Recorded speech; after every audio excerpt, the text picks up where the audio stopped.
Hello everyone, आज हम class 10 के फर्स्ट चैप्टर से स्टार्ट करने वाले हैं जो कि है chemical reactions and equations.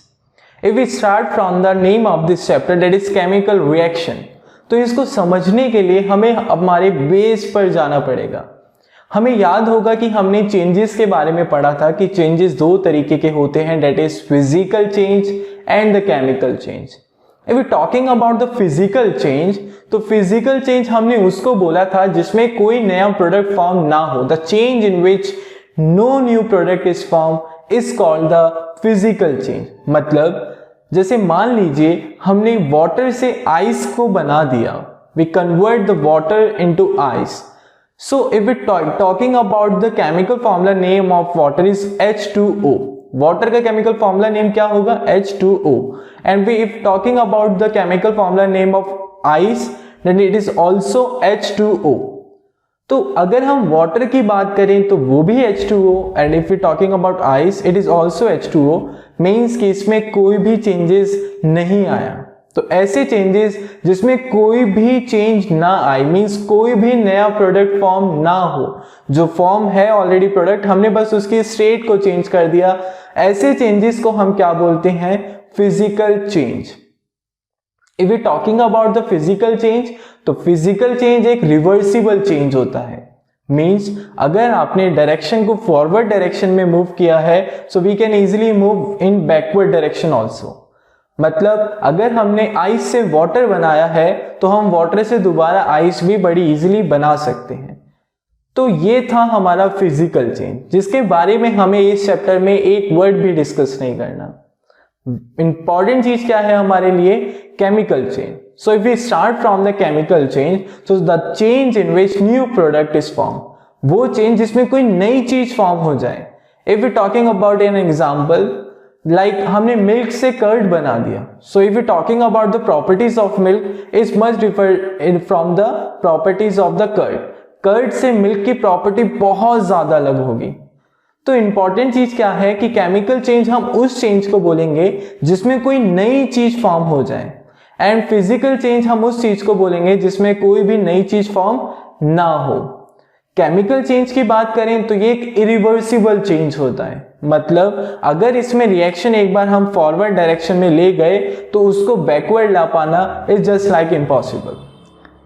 Like हमने मिल्क से एक बार कर्ड बना दिया तो कर्ड से दोबारा milk banana is impossible for us.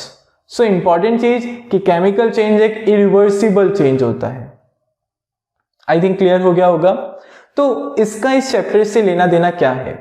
देखो, जब भी केमिकल चेंज हो रहा होता है तो वहां पर एक प्रोसेस अकर करती है जिसके थ्रू ये पूरा केमिकल चेंज होता है। धीरे धीरे धीरे प्रोडक्ट में कन्वर्ट हो रहा होता है हमारा रिएक्टेंट। तो ये जो पूरी प्रोसेस है, जिस प्रोसेस के थ्रू हमारा कोई भी रिएक्टेंट या जो भी हम चीज लेके दूसरी चीज में कन्वर्ट करें, तो वो जो प्रोसेस है जिसके थ्रू ये सारा कुछ हो पा रहा है, that is called the chemical reaction.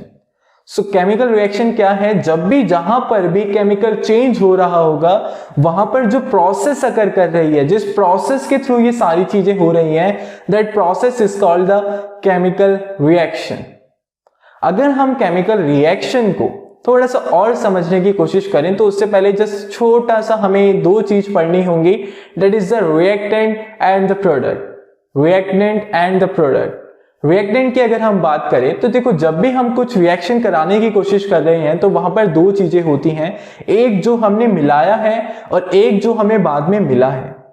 सो वो चीजें, वो सब्सटेंसेस जो हम आपस में मिला रहे हैं, रिएक्ट करा रहे हैं, that is called the reactant. The substances which react itself to form the product is called the reactant.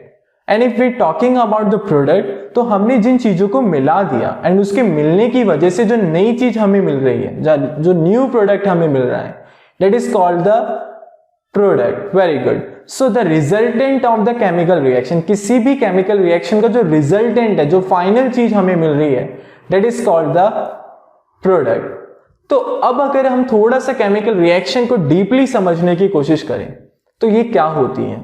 Chemical reaction में होता क्या है कि रिएक्टेंट को जब हम आपस में मिक्स करते हैं या रिएक्टेंट को हम एनर्जी प्रोवाइड कराते हैं, तो जो रिएक्टेंट के एटम्स या मॉलिक्यूल्स हैं, तो वो आपस में उनके जो बॉन्ड्स थे वो टूट जाते हैं। इफ इट टॉकिंग अबाउट कैसे टूट जाते हैं, क्या हो जाता है, तो जस्ट टेक एन एग्जांपल कि अगर हम देखें जब हम एनर्जी प्रोवाइड कराते हैं तो जो H और H है इसके बीच का बॉन्ड टूट जा रहा है। O और O अभी तक जो आपस में जुड़े हुए थे इनके बीच के बॉन्ड टूट जाते हैं। तो केमिकल रिएक्शन की स्टार्ट कैसे होती है, उस प्रोसेस में होता क्या है, सबसे पहला काम होता है कि जो रिएक्टेंट है उनके बीच के बॉन्ड टूट जाते हैं। उसके बाद क्या होता है, उसके बाद होता है कि वो जो एटम्स अब पहले जो एक साथ थे अब जो अलग अलग हैं वो रीअरेंज होना शुरू होते हैं। जैसे कि पहले H के साथ एक H जुड़ा हुआ था, O के साथ एक O जुड़ा हुआ था, पर जब हमने रिएक्शन स्टार्ट करी तो इनके बीच के बॉन्ड टूटे और ये एक दूसरे से अलग अलग हो गए। तो अब ये जब आपस में मिलने की कोशिश करेंगे तो ये जरूरी नहीं कि H के साथ H ही जाएगा और O के साथ O ही जाएगा, नहीं, यहां पर टेक प्लेस होता है एक रीअरेंजमेंट। रीअरेंजमेंट होने की वजह से क्या होता है कि O के पास दो H जाके जुड़ जाते हैं। तो इस रीअरेंजमेंट होने की वजह से हमें एक नई चीज मिल जाती है, एक नया सब्सटेंस मिल जाता है, that is called the product. तो अगर हम केमिकल रिएक्शन को समझने की कोशिश करें तो एक ऐसी प्रोसेस जिस प्रोसेस में रिएक्टेंट के जो मॉलिक्यूल्स या एटम्स हैं जैसे उनके बॉन्ड टूटते हैं एंड वो रीअरेंज हो जाते हैं टू फॉर्म द प्रोडक्ट।